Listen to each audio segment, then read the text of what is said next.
90 दिन के अंदर उसको लागू करना है। कोर्ट का एक क्लियर आदेश है। उसके बाद महोदय पूरा बात का बता रहा हूँ पूरा बात इनके जवाब में संदीप नहीं कोई फाइंडिंग नहीं है। उन्होंने कहा है विचार करें, तो जिलाधिकारी ने विचार किया और निर्देश दिया। कोर्ट के निर्णय का पर विचार करने का, उसको लागू करना है कि नहीं करना है, क्या ये किसी कमेटी को या किसी जिलाधिकारी को ये राइट है? कोर्ट के आदेश पे बहुत टीका टिप्पणी करना मुनासिब नहीं होगा। डीएम विचार करेंगे ये नहीं है, क्लियर कट आदेश भी है, वो कॉपी हम आपको दे रहे हैं, दे दीजिए आप। And the authority has considered and decided about the matter. सीधी बात है। तो हम लोग तो अथॉरिटी ने कोर्ट के ऑर्डर का कंप्लायंस किया, इसमें नॉन कंप्लायंस का कहां बात? पहला पूरक सवाल तो हम पूछ चुके हैं, उसी का जवाब तो हम कह रहे हैं कि आदेश क्या निर्णय को डीएम पलट सकते हैं कि नहीं पलट सकते हैं, ये मेरा सवाल है। इसलिए उस समय पदों की संख्या घटी थी, लेकिन आज के समय में खासकर जब 2011 की नियमावली आ गई है तो दोनों को साथ में करना न्यायोचित नहीं होगा महोदय। कोर्ट का जो निर्णय था उसका स्वागत है, जिलाधिकारी ने उस पर विचार किया, विचारों उपरांत उस पर निर्णय लिया। पद थे वो कम हो गए थे, 13 से कम हो गए थे, तो इस बात का कोई औचित्य बनता नहीं है कि उनकी बहाली फर्दर की जाए। दलपतियों को पंचायत सचिव के पद पर बहाल करना शुरू किया गया, लेकिन पटना जिला के 18 दलपतियों को अभी तक वो मौका नहीं मिला। उन्होंने काफी लंबे समय तक समाज की सेवा की है, तो सरकार संवेदनशील है और चूंकि पंचायत सचिव के पद पे तो भर्ती नहीं की जा सकती है, लेकिन आने वाले समय में का 2 खंड का जो प्रश्न है, दोनों में हमने इनकी बात मान ली है। पहले खंड का भी काम करा दिया जाएगा। पंचायत सेवक के पद जो बढ़े 531, उन पदों पे या तो दलपति उसमें भर्ती हो या सीधे तौर पे उन पदों पे भर्ती की जाए। सरकार का तो जवाब आया है, लेकिन जी लाइन आया हुआ है, दबाने की जरूरत नहीं है। सरकार का जवाब आया है, लेकिन सरकार के जवाब से पूरी तरीके से असंतुष्ट हम हैं। ये 18 दल वही पूछ रहे हैं महोदय, 18 दलपतियों को पंचायत सचिवों के रिक्त पदों पर बहाल करने का ये मामला हमने पूछा था, और हाई कोर्ट के माननीय उच्च न्यायालय के 2 आदेश इस संदर्भ में हैं। हम लोग जानते हैं कि 90 के बाद से दलपतियों को पंचायत सचिव के पद पर बहाल करना शुरू किया गया, लेकिन पटना जिला के 18 दलपतियों को अभी तक वो मौका नहीं मिला था।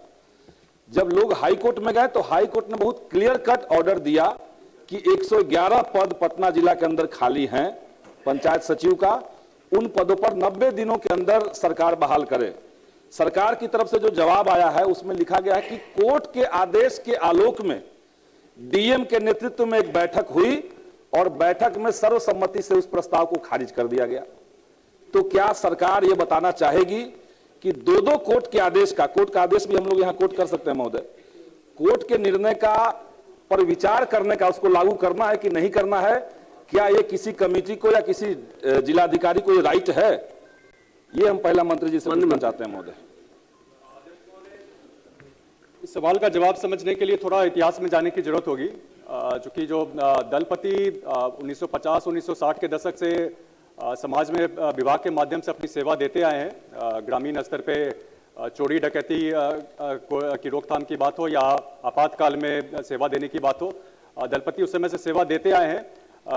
1991 में जब जनगणना हुई, जनगणना के आधार पे जब परिसीमन हुआ 1993-94 में, उस परिसीमन के आधार पे अविभाजित बिहार में पंचायतों की संख्या 843 से बढ़ गई थी। बिहार के विभाजन के बाद 531 पद बढ़े। उन बढ़े हुए पंचायतों में दलपतियों के माध्यम से या अन्य, उस समय पद होता था पंचायत सेवक का। पंचायत सेवक के पद जो बढ़े 531, उन पदों पे या तो दलपति उसमें भर्ती हो या सीधे तौर पे उन पदों पे भर्ती की जाए। तो उस समय जब भर्ती की प्रक्रिया चल रही थी तो उस समय 531 में से 351 पदों पे दलपतियों की बहाली हुई थी, 131 पद खाली रह गए थे। उसके बाद जब 2011 में बिहार ग्राम पंचायत सचिव की नियुक्ति की नियमावली आ गई, इस नियमावली के आधार पे वर्तमान में भी जिस प्रकार से बहाली हो रही है, उसमें 12वीं पास, इंटर पास जो भी अभ्यर्थी होते हैं उनकी बहाली होती है एसएससी के माध्यम से। तो 2011 में जब नियुक्ति की नियमावली आ गई है तो वैसे केस में जो दलपति पहले से काफी समय से हैं उनका बहाली करने का बहुत औचित्य नहीं रह जाता है, न्यायपूर्ण भी नहीं लगता जब 2011 की नियमावली के हिसाब से 12वीं पास अभ्यर्थी की बहाली हो रही है। साथ ही साथ इसमें चूंकि उस समय बहाली नहीं, चूंकि आपका प्रश्न पटना जिला से संबंधित है, जब 1993-94 में परिसीमन हुआ था तो उस समय पटना में जो पंचायत की संख्या थी वो 13 से घट गई थी। उस समय क्या होगा, अगर आप आधार बनाएंगे तो दलपतियों की भर्ती की बहाली की जो पद थे वो कम हो गए थे, 13 से कम हो गए थे। तो इस बात का कोई औचित्य बनता नहीं है कि उनकी बहाली फर्दर की जाए। नहीं, देखिए कोर्ट खड़ा होकर के खड़ा पूछा हम तो सवाल अभी तो पहला पूरक सवाल तो हम पूछ चुके हैं, उसी का जवाब तो हम कर रहे हैं कि महोदय आदेश क्या क्या निर्णय को डीएम पलट सकते हैं कि नहीं पलट सकते हैं, ये मेरा सवाल था। उसके बाद हम दूसरा सवाल पूछेंगे महोदय। कोर्ट के आदेश पे बहुत टीका टिप्पणी करना मुनासिब नहीं होगा, लेकिन वस्तु स्थिति यही है कि चूंकि कोर्ट ने आज के समय में देखा कि 111 पद रिक्त हैं पंचायत सचिव के, लेकिन जब ये बहाली की प्रक्रिया चल रही थी, जब दलपतियों को पंचायत सेवक के पद पे बहाल किया जा रहा था, उसमें पदों की संख्या घटी थी। इसलिए उस समय पदों की संख्या घटी थी, लेकिन आज के समय में खासकर जब 2011 की नियमावली आ गई है तो दोनों को साथ में करना न्यायोचित नहीं होगा महोदय। Manjeet Kumar Singh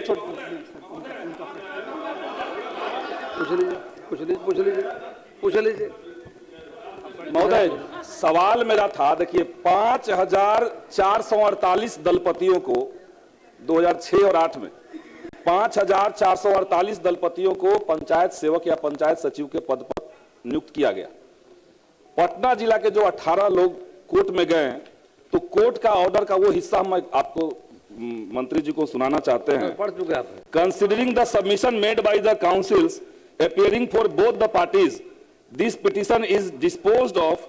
The concerned respondent are directed to consider and decide the claim of the petitioners for their posting as panchayat secretary, taking into consideration the fact as admitted by the respondent state there is 111 post of panchayat secretary still lying vacant in the district of Patna. The above decision should be taken by the respondent as early as possible, probably within 90 days of receipt of copy of the order of this court. 90 दिन के अंदर उसको लागू करना है, court का एक clear आदेश है। उसके बाद महोदय पूरा बात का बता रहा हूँ, पूरा बात कि इनके जवाब में बैठ जाइए संदीप जोशी। नहीं, कोई फाइंडिंग नहीं है। उन्होंने कहा है विचार करें, तो जिलाधिकारी ने विचार किया और निर्देश दिया। इसलिए माननीय सदस्य को यह जानकारी होना चाहिए कि कोर्ट का जो निर्णय था उसका स्वागत है। जिलाधिकारी ने उस पर विचार किया, विचारों उपरांत उस पर निर्णय लिया। श्री मंजीत कुमार सिंह,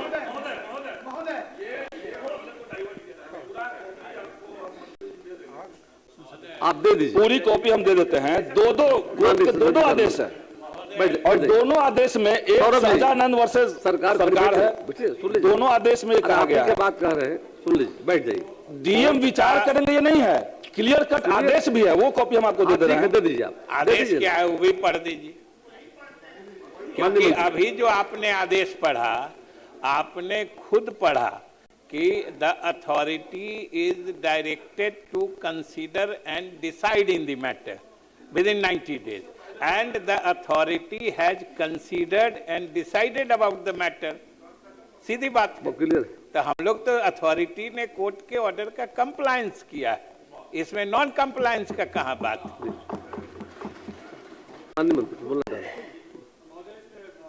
मुख्यमंत्री जी ने सरकार का स्टैंड क्लियर किया है, लेकिन सभी बातों के बाद भी हम बताना चाहेंगे कि दलपतियों, चूंकि उन्होंने काफी लंबे समय तक समाज की सेवा की है, तो सरकार संवेदनशील है और चूंकि पंचायत सचिव के पद पे तो भर्ती नहीं की जा सकती है, लेकिन आने वाले समय में विभाग के तहत अगर कोई अन्य योजना है जिसमें उनको स्वयं सेवक के रूप में अगर उनका समायोजन किया जा सकता है तो उसको लेकर के सरकार। श्री मंजीत कुमार सिंह बैठिए, अब बैठ जाइए प्लीज, आपकी बात हो गई, सब क्लियर हो गया। जवाब प्राप्त है सर। जी हाँ, माननीय मंत्री जल संसाधन विभाग, माननीय मंत्री मंजीत बाबू का सवाल है। महोदय, इनका 2 खंड का जो प्रश्न है जी, दोनों में हमने इनकी बात मान ली है। पहले खंड का भी काम करा दिया जाएगा और दूसरे खंड में जो इन्होंने कहा है कि काम में देरी हो रही है, बिल्कुल सही कहा है। इसके लिए हम लोगों ने संवेदक पर कार्रवाई की है, उसका इकरारनामा विखंडित कर दिया है और जो बचा हुआ काम है उसको रिस्क एंड कॉस्ट बेसिस पर, मतलब बचे हुए काम का अलग से टेंडर करके और जो पैसा सरकार को लगेगा वो पहले वाले एजेंसी से ही वसूल के हम लोग अगले वित्तीय वर्ष में इनका दोनों काम कराते। रोहित पांडे। महोदय, मैंने जिस इसाचक मिर्जान मुख्य सड़क मार्ग के चौड़ीकरण की बात की है, तो माननीय मंत्री महोदय ने बताया कि वह विचाराधीन